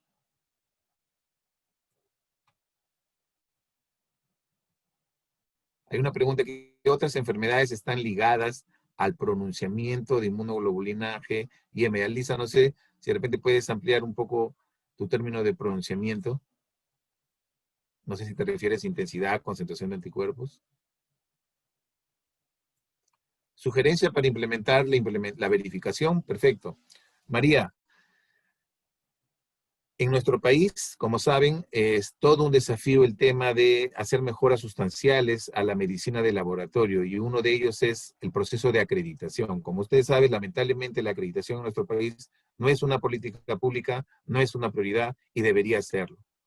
La acreditación de los sistemas de los sistemas de salud en general, del sector sanitario, ayudaría muchísimo. Sin embargo, hay una tendencia lenta y sostenida de querer acreditar, en especial en la parte privada, pero también en la gestión pública. Ya tenemos algunos laboratorios, en especial los del Instituto Nacional de Salud, que han acreditado, ¿no? Algunos inclusive por entes extranjeros, como el EMA, que es de México. Pero después han pasado por el peruano que se llama el INACAL, que es el Instituto Nacional de la Calidad. En el Instituto Nacional de la Calidad, que depende del Ministerio de la Producción, hay dos comités que supervisan o tutelan la labor de los laboratorios clínicos. Uno es la Dirección de Acreditación y el otro la Dirección de Normalización. En acreditación en específico hay un comité que ve justo la acreditación de los laboratorios clínicos en el país. Este comité se preocupa por publicar directrices que ayuden al trabajo de los laboratorios clínicos. Y una última publicación ha sido una directriz que justo ve el proceso de verificación para métodos cualitativos. En este caso, para las pruebas serológicas cualitativas. Yo te recomendaría que ingreses a la página en Liacal o me manden un correo si desea, yo te lo brindo con mucho gusto. Está la guía de cómo debes hacer la verificación en tu laboratorio clínico para ver la idoneidad de estas pruebas, ¿no? Ahí está el detalle, cómo debe de hacerse esta metodología para ver sensibilidad y especificidad, o como también conocen algunos como acuerdos, y eso va a depender mucho de la muestra que utilicemos. Entonces, encantado de pasarte esa directiva, pero la puedes encontrar, Directriz de Validación de Métodos Cualitativos del INACAL. Doctor, buenas noches. Buenas noches, señor Sandro, qué gusto. ¿Cómo está? Disculpe que lo quería interrumpir, está muteado, no podía darle, de verdad, quería agradecerle por esta, de verdad, excelente exposición que ha hecho. Nos ha aclarado a personas como yo, que no soy ni tecnólogo, ni estoy en diagnóstica exclusivamente, pero conozco mucho las pruebas también por la coyuntura y por estar, bueno, de presidente con salud, me toca. La verdad es que ha aclarado muchas dudas de las que teníamos. Me parece, de verdad, que ha sido bien profunda. Me imagino que el público ha quedado muy satisfecho con su presentación. También quiero agradecer a la directiva, a Juan Manuel, a Roberto Taboada, a Marco Pala, que son quienes han organizado esto, ¿no? Yo he venido de participante, pero no puedo dejar de agradecerle porque me ha gustado mucho y aprovechar de hacerle una consulta que va más por el tema de regulatorio, creo, porque entiendo que las pruebas de antígeno no están incluidas dentro de las consultas que tienen que hacer los laboratorios para ingresar el SIS-COVID, los resultados. No sé si usted tiene algún alcance de por qué no, cómo se va a hacer. Algunos dicen que quieren reemplazar a las pruebas serológicas, pero obviamente por todo lo que usted nos ha explicado eso no tiene sentido. Deberían estar ahí. Me gustaría hacerle esa pequeña consulta y de nada dejarlo para que pueda atender las consultas de todos, que seguro que están con muchas ganas de escucharlo. Muchas gracias y le agradezco de verdad esta exposición. Perfecto, muchas gracias. A ver, tenemos que entender que todas las pruebas de laboratorio en general, o las pruebas diagnósticas, o biomarcadores, o test diagnósticos, tienen un fin previsto y para los cuales son fabricados y son diseñados. Y si uno no hace el método A para un fin previsto A, y estoy haciendo B, C, D, E, pues obviamente no voy a obtener los resultados que yo espero, porque el fabricante lo hizo para A. Pero si yo hago B, C, D, E, nunca voy a obtener la respuesta correcta. ¿Qué me refiero? Que todas las pruebas tienen un objetivo, una finalidad. Las pruebas serológicas también tienen una finalidad. Que por temas de oportunidad de acceso, que por temas de limitaciones de infraestructura, que por temas de limitaciones de recurso humano, etcétera, etcétera, en el sector público no se haya priorizado las moleculares desde un principio, es evidente. Entonces se optó por una prueba diagnóstica, ¿no? Que permitió de repente descubrir de manera tardía y se comenzó a seguir, digamos, como yo siempre digo, mirando el retrovisor. Si nosotros miramos el retrovisor de nuestro auto, estamos mirando para atrás, es decir, el pasado.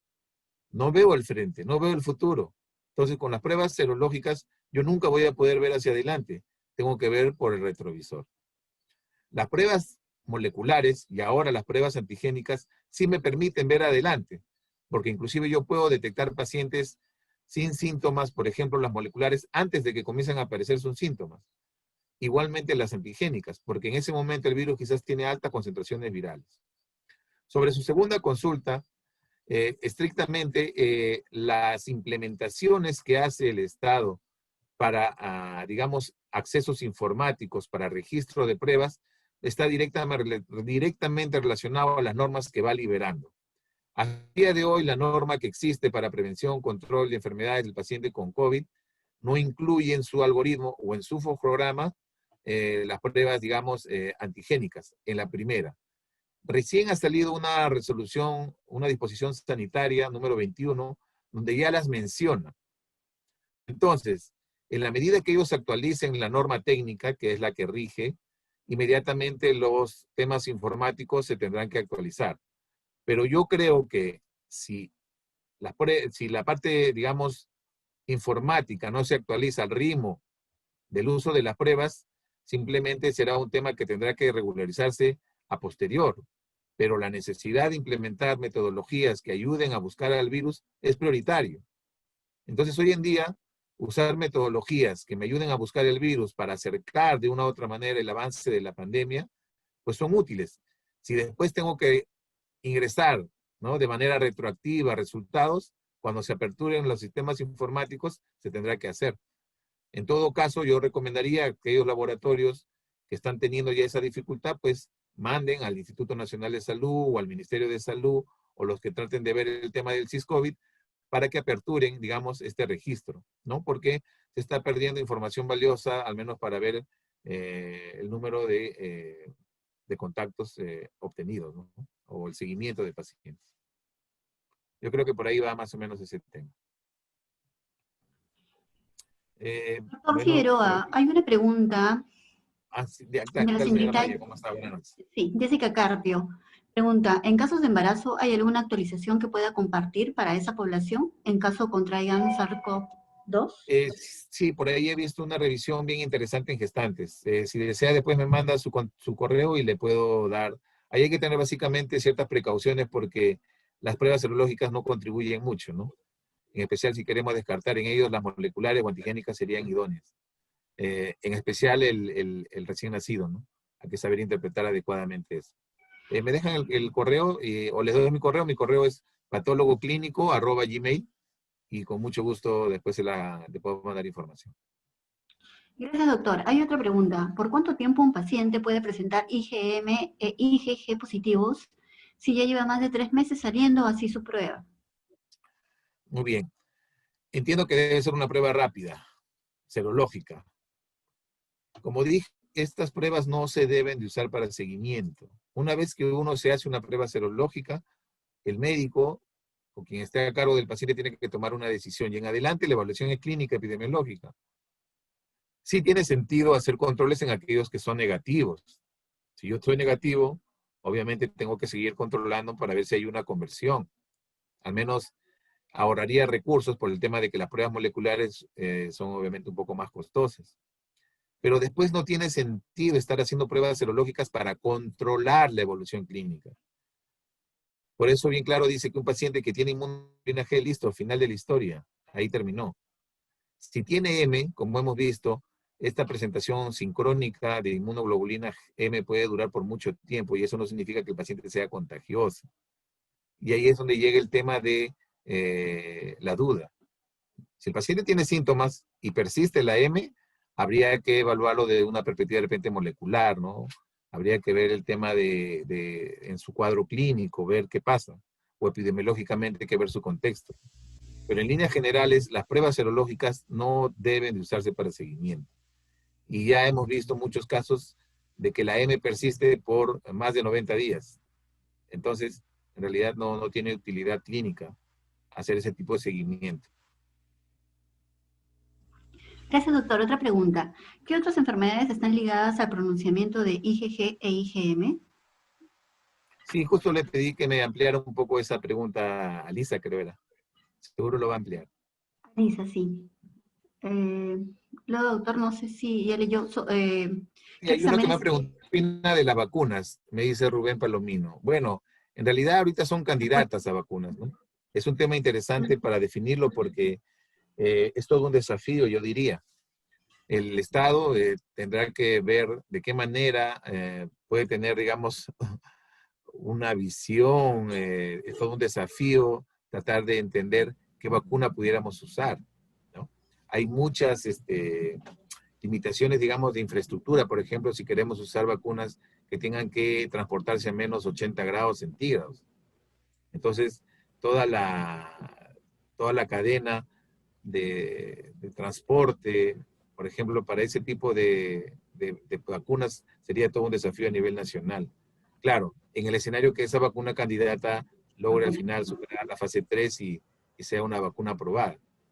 Pero es probable que aparezcan otras vacunas, ¿no? Vacunas ya sea con virus inactivado, es muy probable también que escalen, o esta con vectores, pero eso lo irá viéndose en el tiempo, ¿no? En general, una vacuna que se transporte a menos entre 2 a 8 grados, pues va a ser mucho más viable porque actualmente el Programa Nacional de Inmunizaciones va en ese ritmo. En cambio, lo otro sí sería un desafío, bueno. Y ni qué decir qué poblaciones se van a vacunar, es todo un tema para analizar en realidad. Hay varias personas que han hablado al respecto. Bill Gates, que es una persona que es cuestionada sobre este tema, ha escrito también bastantes artículos en relación a la vacuna. Y bueno, él menciona justo el tema de que se deberían priorizar los países de bajos ingresos, ¿no? Y la población vulnerable, los que tienen factores de riesgo. Gracias, doctor. Claudia pregunta si entendió bien y si puede aparecer el IgG primero, luego IgM, IgM e IgG y luego otra vez IgG. ¿Qué tan frecuente es? Bueno, en realidad lo normal sería que un paciente tenga IgM en un periodo activo de la enfermedad cuando tiene síntomas. Pero eso debe ir de la mano de repente con una prueba molecular, ¿no? Un paciente que tiene IgM positivo y que tiene una prueba molecular positiva, definitivamente tiene el SARS-CoV-2. Pero como dije, una M positiva aislada sin prueba molecular no tendría sentido. No es evaluable. Ojo que esto va en el contexto clínico, epidemiológico. Hay que entenderlo bien también. Sin embargo, la mayoría de las presentaciones son sincrónicas, G y M. Eso es lo que está pasando hoy en día. Presentan de manera sincrónica G y M. Que pudiera ser que está, digamos, en una etapa, por decirlo, subaguda, ¿no? Lo ideal sería encontrarlo ya con una G persistente que ya esté en una fase más convaleciente. Pero hay que saber interpretar adecuadamente estas metodologías porque no están usadas para el diagnóstico. No están usadas para el diagnóstico. Me pregunta Liliana, ¿con qué tipo de enfermedades puede haber reacción cruzada para las pruebas serológicas de falsos positivos? Por mucho tiempo se ha cuestionado la falsa positividad, por ejemplo, con los coronavirus humanos, los clásicos coronavirus humanos, que son 4 y que también pudieran ocasionar procesos respiratorios, similares al SARS-CoV-2. Y hay un tema bien interesante. El SARS-CoV-1, en especial la proteína Spike, tiene cerca de 70% de similitud al SARS-CoV-2. En otras palabras, la proteína Spike, y que hay muchas metodologías que utilizan esta proteína para su desarrollo, tiene un 70% de similitud con el SARS-CoV-1. Por eso es importante evaluar el tema de la especificidad, ¿no? Afortunadamente por nuestra región el SARS-CoV-1 nunca llegó, ni el MERS, así que es menos probable. Pero sin embargo sí se han visto, por ejemplo, muchos insertos que mencionan reactividad cruzada con HIV, con enfermedades autoinmunes, factor reumatoideo positivo, influenza algunos. Pero acá la mayoría de estudios que se han hecho con virus Zika, chikungunya, otros virus ARN han salido negativos, ¿no? Entonces, igual hay que tener presente la especificidad y en definitiva hay que tener presente la especificidad más aún por el tipo de antígeno que utiliza el método. Doctor, Janet Valdárrago pregunta que si hay algún estudio que indique en cuánto tiempo se puede realizar una prueba rápida un colaborador que ya tuvo coronavirus. Si un paciente ya tuvo COVID, ¿para qué le voy a hacer una prueba serológica? Más aún si ya tiene el diagnóstico. O sea, si ya se demostró que tenía, ¿para qué le voy a hacer una prueba serológica? No tiene sentido. Si serológica, si el paciente dice que ya tuvo, y que tuvo un tratamiento, y que tuvo de repente síntomas, y ya pasó un tiempo, ¿para qué le voy a hacer una prueba? No tiene sentido. O sea, no entiendo la utilidad de una prueba serológica en ese caso. En el peor de los casos, si le hago, como he dicho, toda prueba serológica debería hacerse después de los 15 días, toda en general. Si es un paciente que dice que tuvo hace un mes, le puedo hacer una serológica y la probabilidad de que salga una G sola es alta, o G y M. Pero esa M no significa que el paciente esté infectando. Al parecer, las metodologías actuales tienen esa positividad sincrónica. Hay que entender que el 10 de enero este virus fue cultivado y fue genotipificado, es decir, se desveló su genoma. Estamos hablando en enero. Con esos resultados, la industria diagnóstica comenzó a hacer una escalada de metodologías. Estamos hablando de test que no tienen ni un año en uso. El VIH, por ejemplo, las pruebas rápidas, por decirlo así, para VIH demoraron 5 años para tener una sensibilidad y especificidad mayor del 99%. Y esto va a pasar con estas metodologías en sus próximas generaciones. Entonces hay que saber usarlas, este tipo de test, ¿no? Gracias, doctor. Otra pregunta. ¿Qué opinión tiene acerca de las vacunas? Bueno, creo que ya la leyó. Sí, ya contesté. Ya, a ver, una siguiente, un segundo. Es probable que si las pruebas rápidas salgan del mercado. Bueno, es una pregunta abierta. Si es que van a salir al mercado, no lo sé. Las pruebas rápidas serológicas, las pruebas serológicas cualitativas tienen su utilidad. Y eso no va a cambiar, pero tiene que pedirse adecuadamente. Por ejemplo, los programas de salud ocupacional necesitan estas metodologías para hacer de repente el seguimiento de sus trabajadores, porque todo esto está relacionado también al tema de costos. Entonces, si yo tengo un trabajador que le estoy haciendo controles con pruebas serológicas, no sé, pues mensual, le voy a seguir haciendo, no voy a usar una prueba molecular, no voy a usar probablemente una prueba antigénica, porque me va a salir más caro. Entonces, va a depender mucho de qué uso se le dé a la prueba. Por eso le decía, es importante ver el contexto y al tipo de población que yo le aplico. Toda prueba tiene un fin previsto y hay que usarlo para ese fin. Es lo mismo que la antigénica, ¿no?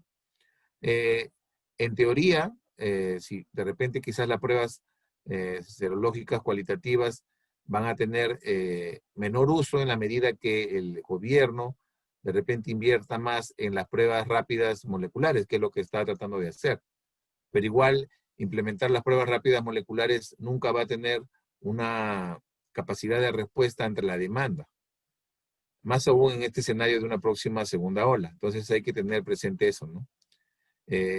Igual las pruebas serológicas cuantitativas, ¿no? Que son las que se consideran de alto rendimiento. Inclusive, para algunas guías consideran la prueba serológica de alto rendimiento, que vendría a ser por ELISA, por quimioluminiscencia, por CLIA o electroquimio, su uso, ¿no? Entonces hay que tener presente esos detalles también. Gracias, doctor. Ángela pregunta, ¿cuál es la sensibilidad y especificidad mínima que deben tener las pruebas serológicas, pruebas rápidas, según OMS u otra autoridad referente? Hay varias que han ya tratado de definir eso y hablan de una sensibilidad al menos superior del 95%, con una sensibilidad. La especificidad, casi todas están con una especificidad alta, ¿no? Igual se recomendaría sensibilidades superiores al 90% en líneas generales, creo que es el promedio que se está usando a nivel mundial, y especificidades mayor al 95%. Por ejemplo, el INS establece sensibilidad mayor a 91 y especificidad mayor a 96. Pero igual esas especificidades y sensibilidades que son declaradas por el fabricante, hay que verificarlas. Yo puedo tener una prueba que me dice sensibilidad del 99% y especificidad del 100%. Perfecto. Pero si yo verifico, ¿eso será real? Entonces hay que verificar las metodologías. Mínimo hay que hacer un ensayo de verificación con el número mínimo de muestras recomendable. Yo les recomiendo una vez más, descarguen su guía del INACAL y comiencen a hacer la verificación de sus test en sus laboratorios. O, si ha tenido alguna verificación su lote, perfecto, por algún ente regulatorio, ¿no? Gracias, doctor. Hay otra pregunta. Un paciente que se hizo una prueba rápida en julio y su resultado fue IgM e IgG reactivo, pero recién la semana pasada se enfermaron sus hermanos, papá, mamá. Ese paciente salió reactivo y la sorpresa es que también salió positivo a la molecular. ¿Qué opinión tiene acerca de ello? A ver, ¿qué le puedo decir? Las pruebas moleculares, como hemos visto, pueden estar presentes inclusive hasta meses. Así menciona la OMS, meses. Pero eso no significa que el paciente sea infeccioso. Hay que tener presente que para ver infecciosidad, yo tendría que cultivar el virus. Y eso no se hace. Por eso es importante el tema clínico. Si en la familia lentamente se van a ir enfermando de bloque en bloque, es probable que tengamos una infección viral latente. Eso sí es cierto. Una persistencia de una replicación viral constante. Inclusive en pacientes infectados, hospitalizados, hay días que sus pruebas moleculares salen negativas, ¿no? Inclusive en la primera semana. Es decir, el comportamiento molecular de las pruebas son bien interesantes y pueden cambiar. Por eso es importante el contexto clínico.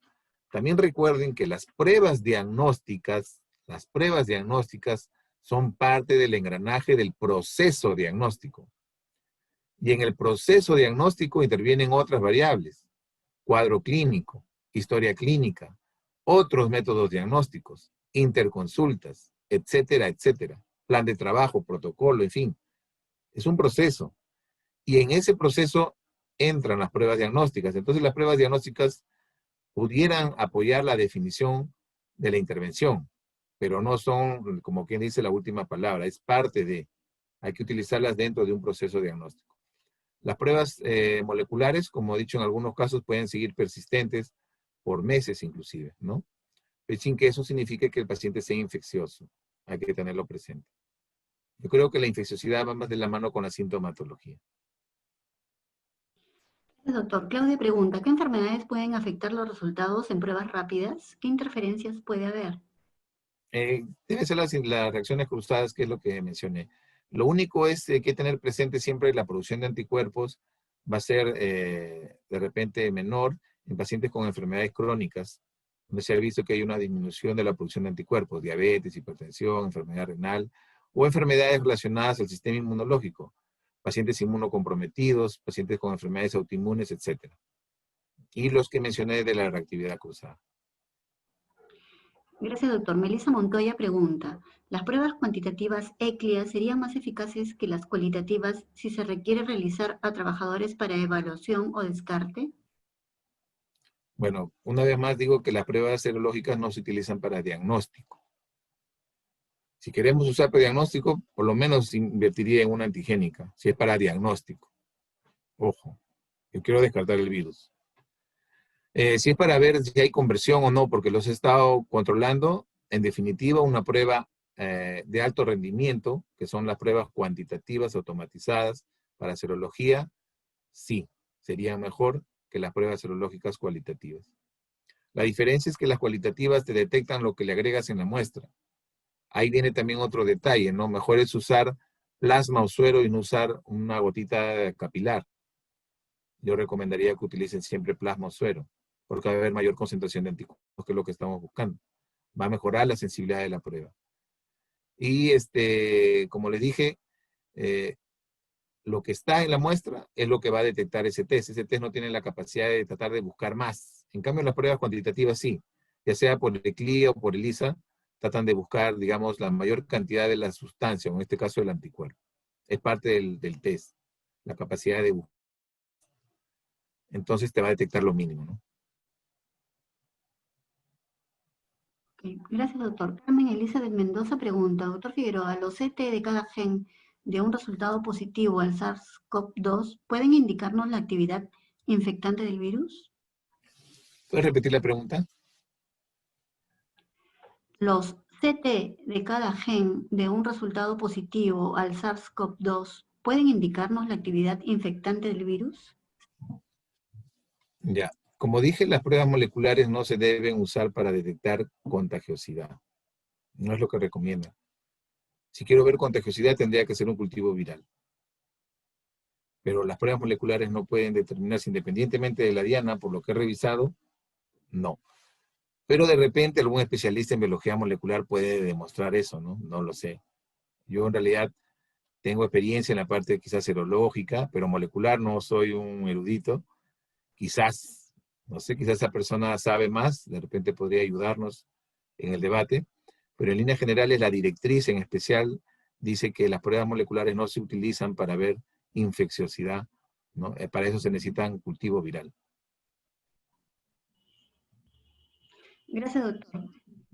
Jeffrey Yalta pregunta, ¿qué características serían las recomendables en las pruebas serológicas empleadas para la donación, perdón, para la clasificación de postulantes a donación de plasma convaleciente? Ya, muy bien. Ahí sí llega un tema muy interesante porque como hemos visto en esta directriz última que se ha actualizado, ese tema todavía no está muy claro.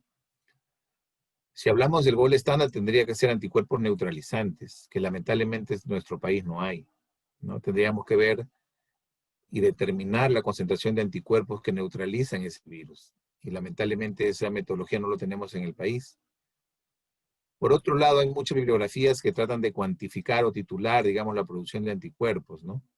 Y en especial tratan de buscar metodologías que utilizan a la proteína spike como componente antigénico, donde se podría tener, digamos, la certeza que hay una mayor concentración de neutralización. A comparación de otros anticuerpos bloqueadores, ahí estaría expresado la mayor cantidad de anticuerpos neutralizantes. Pero igual, hasta el día de hoy, la evidencia todavía no la recomienda.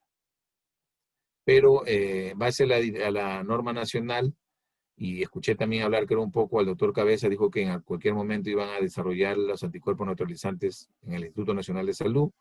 La norma permite tener las muestras congeladas hasta por un año, así que puedan titularlo. De preferencia utilicen metodologías que busquen la proteína spike como antígeno, S1, S2, o el componente que liga, digamos, al AC2, antes que otras, ¿no? Es una posibilidad. Pero igual eso no está demostrado. Gracias, doctor. Eduardo Alejandro, del laboratorio Quality Diagnostic, pregunta si conoce la metodología que utiliza el INS para las pesquisas de pruebas rápidas que están en el mercado. Entiendo que se referirá al protocolo que utiliza para evaluar la verificación de los métodos serológicos o las pruebas cualitativas. Esa por ahí va su pregunta. La respuesta es que no, no la conozco. Ese es un tema muy interesante porque en la medida que las instituciones transparenten, digamos, la labor que realizan con procesos transparentes de acceso público, ayudaría mucho, ¿no? A tratar de entender, porque todo esto, ojo que esto no es, o sea, acá, digamos, hay muchas instituciones que han transparentado, digamos, sus metodologías, el FDA, el CDC, el FIN, INVIMA también me acuerdo, y otras instituciones han, digamos, detallado las características que utilizan dentro de sus protocolos o procesos para evaluar la calidad de las pruebas serológicas, más aún en aquellos países donde el ingreso de estas pruebas ha sido, digamos, no sé si usa la palabra masivo, pero ha habido una gran importación. Entonces, hasta el día de hoy, que yo sepa, eso no ha sido de conocimiento público. También tengo entendido que parte de la actividad del Comité Diagnóstica de Consalud ha solicitado al Instituto Nacional de Salud que nos brinde esa información de repente para conocerlo, o de repente que lo hagan de conocimiento público. Eso permitiría mucho analizar y de repente ver el comportamiento que están teniendo algunas pruebas cuando se realizan con ese protocolo, con la metodología que usan, ¿no? Porque como podemos ver, hay muchas pruebas diagnósticas que han sido importadas por la industria diagnóstica, fabricantes, etcétera, o droguerías, y que tenían de repente una expectativa de la prueba y que quizás cuando se han hecho estos protocolos de evaluación han tenido algunas respuestas, digamos, discrepantes o incongruentes o que no han estado de la mano con lo esperado. Entonces, en ese sentido es que sería ideal que esto se conozca, pero hasta el día de hoy no conozco la metodología que está utilizando el Instituto Nacional de Salud. Pero sería perfecto que se haga de conocimiento público. Gracias, doctor. Ángela pregunta, ¿y si INACAL tiene procedimientos para determinar sensibilidad y especificidad de IgM e IgG para el SARS-CoV-2? Si el INS utiliza dicho procedimiento para realizar la verificación de sensibilidad y especificidad para pruebas rápidas. Ya. El Instituto Nacional de la Calidad, ojo, este comité de laboratorios de acreditación, es un comité nacional, el cual también tengo el honor de ser parte, ser miembro, y produce directrices, produce normas. Y ojo que estas normas o estas directrices son de un contexto voluntario y básicamente están dirigidos para los laboratorios acreditados. Esa es su finalidad. Como quien dice, raya la cancha para los laboratorios que están acreditados. En el Perú actualmente tenemos 3 laboratorios hasta donde tengo conocimiento. No he visto hoy día de repente, pero hasta donde yo sé son solamente 3. Es decir, todas esas directrices que en realidad están enmarcadas dentro de la ISO 15189, que es la ISO de laboratorio clínico, dispone algunas directrices relacionadas, por ejemplo, a incertidumbre, a verificación de métodos cuantitativos, o en este caso, verificación de métodos cualitativos. Pero todas estas normas son voluntarias, es decir, voluntariamente podemos acogerlas para usarlas. De la misma forma, el otro comité, que es el Comité 147 o Comité de Dispositivos In Vitro, que es copia espejo del Comité ISO 212 mundial, hace, digamos, entregables de proyectos de normas técnicas, proyectos, digamos, de normas técnicas para que puedan tener acceso a los laboratorios. En estos casos sí hay un pago porque entran a la biblioteca del INACAL, pero uno puede acceder. Hay normas que ya se han traducido, como por ejemplo normas para el manejo de los glucómetros, normas de la bioseguridad. Últimamente se ha traducido una relacionada a bioseguridad también y a una de gestión de riesgos que pronto serán socializables, pero igual, son normas voluntarias, es decir, no son reglamentarias, no son regulatorias. Quien define qué debemos usar para controlar es el Ministerio de Salud, que es el ente rector. Entonces, el Instituto Nacional de Salud, entiendo, pudiera coger esta norma voluntaria para de repente definir su protocolo. Esta norma cualitativa, esta directriz que ha hecho el INACAL, tiene referencias, por ejemplo, referencia bibliográfica a la guía EP12, ¿no? Al protocolo de evaluación EP12 en su segunda versión. Tiene también incluido el protocolo que utiliza el FDA. Y bueno, tiene otras referencias de metodologías que evalúan las pruebas diagnósticas. Creo que es un buen documento y que pudiera utilizarse como, digamos, ejemplo, ¿no? Pero desconozco lo que está utilizando, como digo, el Instituto Nacional de Salud a la fecha, para este fin. Gracias, doctor. La última pregunta. ¿Por qué no se realiza el control de calidad de las pruebas rápidas antes de que salgan al mercado? Muy buena pregunta. En alguna presentación yo elaboré una pirámide donde puse que, digamos, en la punta de la pirámide está el Estado que permite, digamos, a través de la DIGEMIT, los criterios de importación, ¿no? Ahí se define qué ingresa. Entiendo que, voy a especular, acá simplemente es una especulación. Entiendo que como parte de la estrategia del Estado fue implementar pruebas rápidas, serológicas, también se permitió de la mano el ingreso masivo de las mismas, porque al incluirlo, por ejemplo, en las normas de evaluación de riesgo de infección en los trabajadores, etcétera, los empleadores iban a necesitar este tipo de pruebas. Tanto es así que se liberó y se puso que de manera excepcional instituciones públicas o privadas pudieran adquirir estas pruebas directamente a las droguerías para sus servicios de seguridad y salud ocupacional, ¿no? Es un tema bien interesante, de tal manera que hasta el día de hoy creo que hay más de 150 marcas que han sido traídas por diferentes instituciones con más de 1.500 autorizaciones excepcionales de la DIGEMIT. Esta autorización excepcional que permite, digamos, o reemplazaría, no soy también la persona técnica para decirlo, pero sería como un registro sanitario, se permitiría su uso, también cumple con algunos criterios de importación, digamos, administrativos. Y después de ello ya se le da la autonomía a la DIGEMIT de establecer pesquisas. Entonces digamos que es algo así como que te permito importar y permito que lo usen, pero después puedo controlarte. En ese sentido, probablemente muchas personas de la industria diagnóstica se han preocupado de traer metodologías que pudieran garantizar ello, ¿no? Como por ejemplo que tengan, no sé, pues algún ente internacional regulatorio que les dé esa solidez a su método, con una buena sensibilidad y especificidad y certificación de los entes que dan, digamos, el visto bueno a este tipo de dispositivos in vitro. Sin embargo, de repente eso no ha sido así cuando han sido evaluados por el INS, ¿no? Han tenido, digamos, algunos resultados que no han sido de repente lo que esperaban, ¿no? Entonces, y más aún si la cantidad de lo que se ha importado pues ha sido importante, ¿no? Hablemos de grandes lotes. Entonces, lo ideal quizás hubiera sido que primero se verifique efectivamente la calidad y después se permita una importación quizás mayor, ¿no?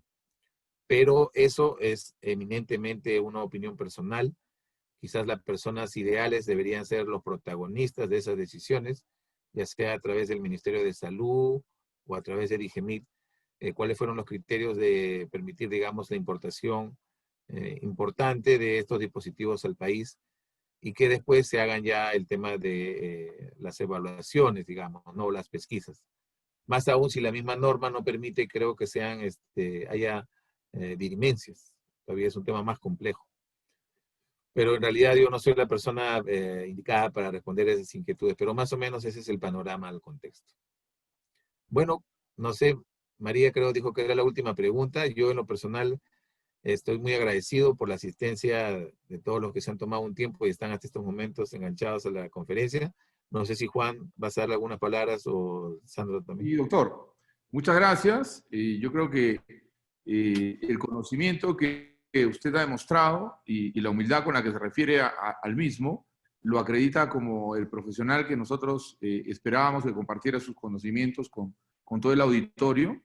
Y yo creo que en un momento donde nuestro país evidentemente vive una situación urgida, de emergencia por esta pandemia, se habla mucho y se asumen posiciones y se dan declaraciones sin necesariamente ser, digamos, conocedores de los aspectos técnicos. Yo creo que en esta conferencia finalmente quedan delineados cuáles son los usos apropiados o los distintos ámbitos donde pueden ajustarse los resultados de cada prueba. Nos es, como sector, muy satisfactorio. Ha coincidido con una situación que está perjudicando a algunos de nuestros agremiados, en el sentido de que hay pesquisas del INS, como usted lo ha mencionado, que califican o descalifican algunas pruebas y esto se hace público, pero no se tiene el alcance ni el conocimiento de cuál es la metodología que emplea el INS para calificar o descalificar. Hemos hecho efectivamente como gremio ya un pedido, estamos reiterando este pedido para que se nos notifique de la metodología, buscando simplemente que esta digamos, este ejercicio regulatorio al que obviamente nos alineamos como empresas, tenga los requisitos de objetividad y homogeneidad para todos los agentes del mercado, ¿no? Sean asociados a nuestro gremio o no.